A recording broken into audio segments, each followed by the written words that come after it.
ഇപ്പോൾ പ്രേക്ഷകർ കാണുന്നത് ഏറ്റവും പുതിയ ദൃശ്യമാണ്. അപകടത്തിൽപ്പെട്ട കപ്പലിന്റെ തീപിടുത്തമുണ്ടായ കപ്പലിന്റെ ഏറ്റവും പുതിയ ദൃശ്യങ്ങളാണ്. തീ ഇപ്പോഴും നിയന്ത്രണ വിധേയമായിട്ടില്ല. ഏറ്റവും പുതിയ ദൃശ്യങ്ങളാണ് എന്ന് തന്നെയാണ് ഞാൻ മനസ്സിലാക്കുന്നത്. തീ നിയന്ത്രണ വിധേയമാക്കാൻ കഴിഞ്ഞിട്ടില്ല. അതിനുള്ള ശ്രമങ്ങളാണ് നടന്നുകൊണ്ടിരിക്കുന്നത്. കോസ്റ്റ് ഗാർഡിന്റെയും നാവികസേനയുടെയും നേതൃത്വത്തിൽ കപ്പലുകൾ അങ്ങോട്ടേക്ക് എത്തി fire fighting, combined fire fighting ആണ് നടത്തിക്കൊണ്ടിരിക്കുന്നത്. തീ നിയന്ത്രണ വിധേയമായിട്ടില്ല. വലിയ തീപിടുത്തമാണ് ഉണ്ടായത് എന്നുള്ളത് ഈ ദൃശ്യങ്ങളിൽ നിന്ന് തന്നെ വ്യക്തമാവുകയും ചെയ്യുന്നുണ്ട്. അപ്പർ ഡെക്കിലാണ് തീപിടുത്തം ഉണ്ടായത്. അത് മറ്റിടങ്ങളിലേക്ക് വ്യാപിക്കാതിരിക്കാനൊക്കെയുള്ള ശ്രമങ്ങളാണ് നടത്തുന്നത്. അത് എത്രത്തോളം ഫലവത്താകുമെന്നത് നിലവിൽ അറിയില്ല. കണ്ടെയ്നറുകൾ എല്ലാം ഇപ്പോൾ അത് പ്രേക്ഷകർക്ക് കാണാൻ കഴിയുന്നുണ്ട്. 600-ലേറെ കണ്ടെയ്നറുകൾ ഉണ്ടായിരുന്നു. അതിൽ 20 എണ്ണം കടലിലേക്ക് ഒഴുകിപ്പോയിട്ടുണ്ട് എന്നതാണ്. ദീപക് ധർമ്മടം വിവരങ്ങളുമായി. ദീപക്, ഇത് ഏറ്റവും പുതിയ ദൃശ്യങ്ങളല്ലേ? അതായത് തീ നിയന്ത്രണ വിധേയമായിട്ടില്ല എന്ന സൂചനയല്ലേ ഇത് നൽകുന്നത്? അനുജ, ഇതാണ് ഏറ്റവും പുതിയ ദൃശ്യങ്ങൾ. അതായത് ഈ ഓപ്പറേഷൻ്റെ ഏറ്റവും പുതിയ പകർത്തിയ ദൃശ്യങ്ങളാണ്. സേന തന്നെ പകർത്തിയ ദൃശ്യങ്ങളാണ്.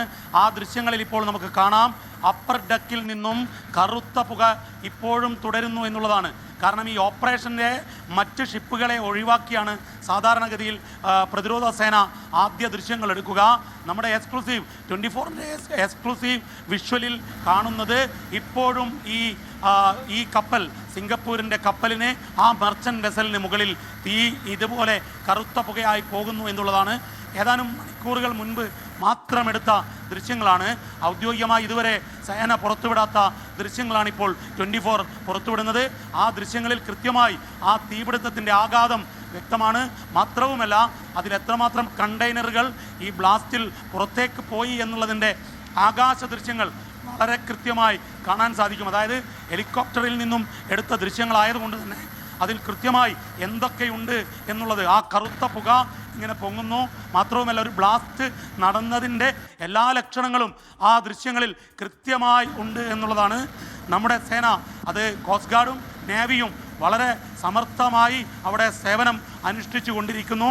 അതിനിടയിൽ കഴിഞ്ഞ ഒരു മണിക്കൂർ മുൻപുള്ള ദൃശ്യമാണ് ഇപ്പോൾ 24 പുറത്തുവിടുന്നത്. അനുജ, അതായത് 1 മണിക്കൂർ മുമ്പുള്ള ദൃശ്യത്തിലും തീ കാണുന്നുണ്ട്. ആ പുകയ്ക്കിടയിലൂടെ തീ കാണുന്നുണ്ട്.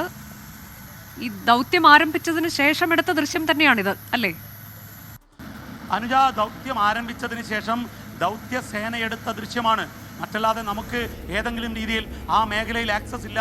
ആകെ ഉള്ളത് ഈ നേവിയും കോസ്റ്റ് ഗാർഡും മാത്രമാണ്.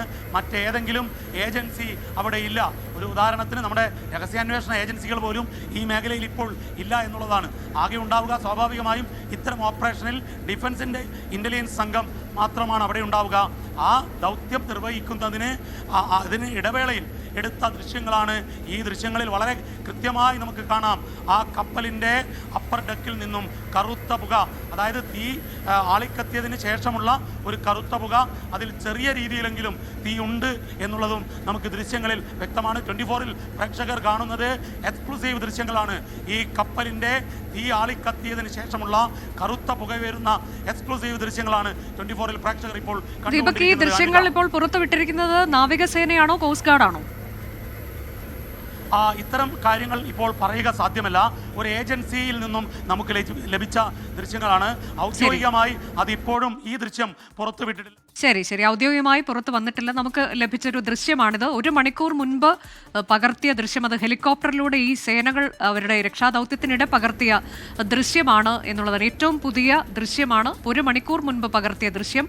പുകച്ചുരുളുകൾ, കറുത്ത പുകച്ചുരുളുകൾ കാണാം. അതിനിടയിലൂടെ തീ ഉണ്ട് എന്നുള്ളതാണ്. അതായത് തീ നിയന്ത്രണ വിധേയമാക്കാൻ കഴിഞ്ഞിട്ടില്ല എന്നതാണ്. അതിന് വലിയ ഒരു ദൗത്യം തന്നെയാണ് നടന്നുകൊണ്ടിരിക്കുന്നത്. ശ്രമകരമാണ് അങ്ങേയറ്റം എന്നുള്ളത് ഇപ്പോൾ ഈ ദൃശ്യങ്ങളിൽ തന്നെ വ്യക്തമാകുന്നുണ്ട്. എത്ര വലിയ തീപിടുത്തമാണ് ഉണ്ടായിട്ടുള്ളത് എന്ന് വ്യക്തമായിട്ടുണ്ട്. ദീപക് ധർമ്മടം തുടരുന്നുണ്ട്. ദീപക്, അതായത് ഇപ്പോൾ കൂടുതൽ കപ്പലുകളൊക്കെ എത്തുന്നുണ്ട്. നേരത്തെ കോസ്റ്റ് ഗാർഡിൻ്റെ ഒക്കെ കൂടുതൽ കപ്പൽ എത്തുന്നു. ആ വിവരം ദീപക് തന്നെയാണ് പുറത്തുവിട്ടത്.